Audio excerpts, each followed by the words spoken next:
Lesson 125, Rewriting Fractions. The daily learning target is by the end of the period, the students will represent portions in different ways. They will compare portions and probabilities. This video will be covering the in-class worksheet, which is 1-95 to 1-98. So basically questions 95 to 98. Your homework tonight will be questions 1-103 to 1-107. So basically questions 103 to 107. Okay. Let's go over here. Make it a little bigger. I still need to be able to see the screen. What's wrong with me? Okay. This is called.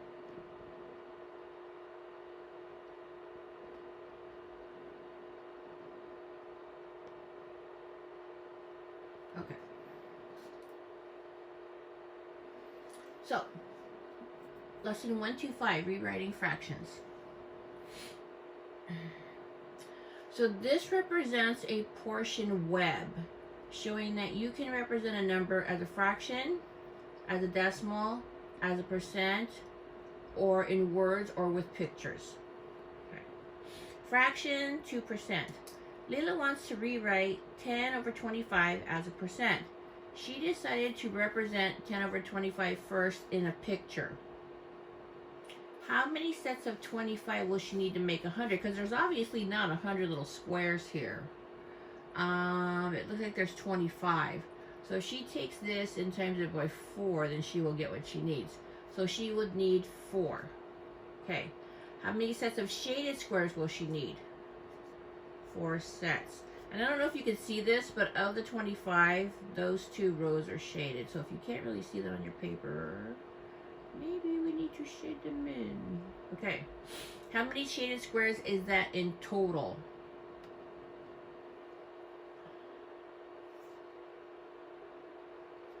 Okay.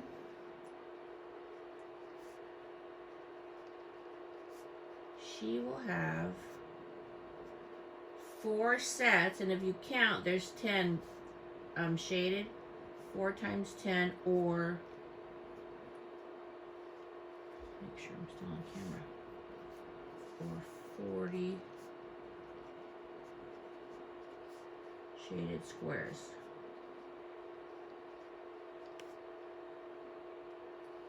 Does that look crooked? Okay.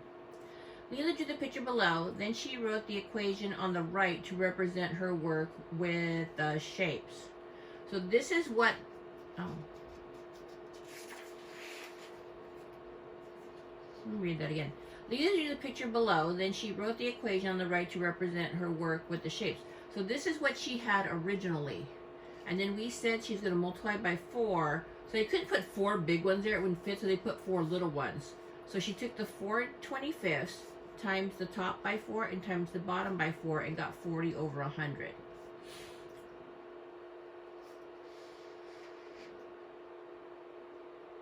When Leela multiplies the number of shaded squares by 4 and the number of total squares by 4, does the amount of shading compared to the total squares change? No.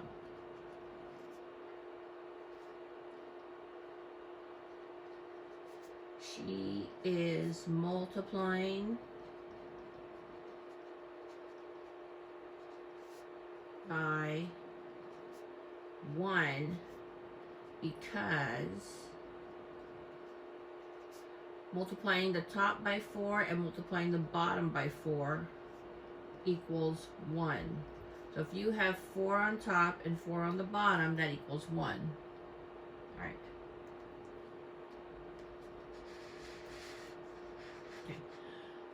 Multiplying any number by 1 does not change the value of the number. This is called the identity property of multiplication. When the numerator, or the top number, and the denominator, the bottom number of a fraction, are multiplied by the same number, some people like to say that the fraction is being multiplied by a giant 1. They just made a giant 1 over the 4 over the 4, over 4 over 4. For example, why is the fraction 4 over 4 called a giant 1?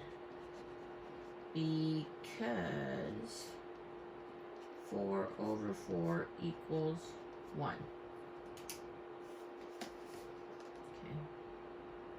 I'm going to go to the next page.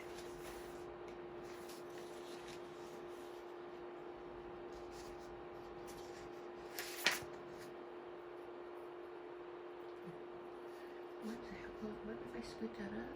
Probably not. Probably not. Okay. Each fraction below is shown next to a giant 1. Multiply the expression to rewrite each fraction. So what do I have inside my giant 1 right here? Yeah, there's a 6 over 6. That means I'm going to multiply the numerator by 6 and the denominator by 6. So what is 9 times 6? 54. What is 25 times 6? 150. Okay, what's inside my giant 1 here? 3 over 3. So then what is 6 times 3? It is 18. What is 15 times 3? 45. So we're making equivalent fractions. All right. What if you do not know which number to use in a giant 1? Copy and complete each problem below on your paper. All right. So then you have to kind of think, 5 times what number will give me 40? Well, if 5 times 8 gives me 40, and inside there has to be the giant 1, that has to be 8 over 8. So then what's 7 times 8? 56. Okay, so now we're on the bottom. 7 times what value multiplied gives me 70. So if I put a 10 on the bottom, I have to put that 10 on top. So what goes here? Good, 50. All right.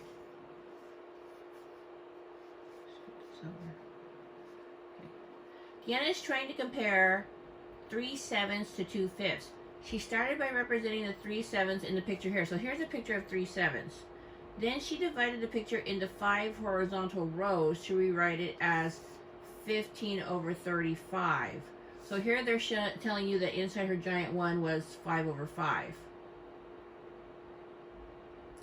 Here's her work so far. Okay. Use a similar strategy to write 2/5 as a portion of 35. Okay, so if I wanted the bottom here to be 35, 5 times what value will give me 35? If it's 7 on the bottom, it has to be 7 on top because of the giant 1. What's 2 times 7? 14. So now you're comparing these two because they have a common denominator of 35. Which one's bigger, the 15 over 35 or the 14 over 35? Okay, if this one's bigger and this one means 3/7, then we do this. Is 2/5 bigger or smaller than 3/7? It's smaller. Because 14 over 35 is less than 15 over 35. And remember, that 15 over 35 really meant 3/7, and that 14 over 35 really meant 2/5. Why does rewriting the fractions make it easier to compare the two fractions? Well, they'll have what? Common what? Denominators.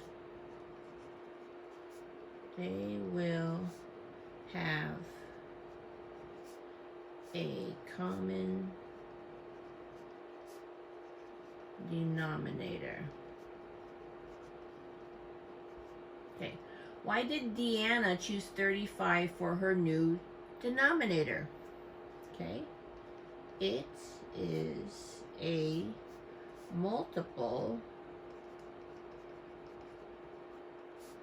of 5 and 7. Could she have chosen a different number?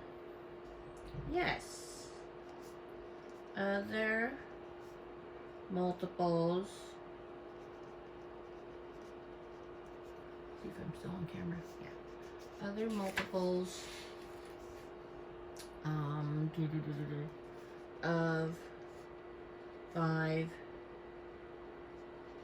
and 7 will work.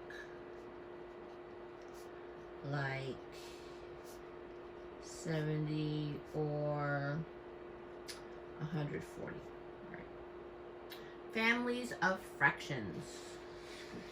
Show the thing. Okay. Using a giant 1, you can rewrite any fraction as a different fraction that represents the same portion of a whole, meaning it has the same value. Fractions that are equal but that are written in different ways are called, dun dun dun, equivalent fractions. For each fraction below, write 3 new fractions that are equivalent. Just so long in your giant 1, you don't have a 1 over 1, because if you do that, it stays the same. So if I take this number and multiply them both, and you have to multiply them both by the same number. What if I multiplied them both by 2? I would get 14 over 24. What if I multiplied them both by 3? I would get 21 over 36. What if I multiplied them both by 4? I would get 28 over 48. And are those the only 3 answers? No, I could have chosen to multiply both of these by 10. Then I would have got 70 over 120. Okay. All right, this one. Let's multiply the top and the bottom by 2. What is that? 6 over 20. Multiply the top and the bottom by 3. That is 9 over 30. Multiply the top and the bottom by 4. That is 12 over 40. Okay. This one, because I noticed this fraction right here can be reduced, we can also divide, just so long as you divide the top and the bottom by the same number. So what's the number that goes into, that will divide into 9, that will also divide into 27? 9? Okay. So that would make it 1/3. And then I can go from the 1/3 and times each of those by 2. So this will be 2 6. Now multiply by 3. That'll be 3/9. If you wanted to multiply, you could multiply, but boy, starting to multiply something by 27 gets kind of large. All right. So we're done with this. You can go ahead and start your homework. It's questions 103 to 107. Okay, kids, have a good day.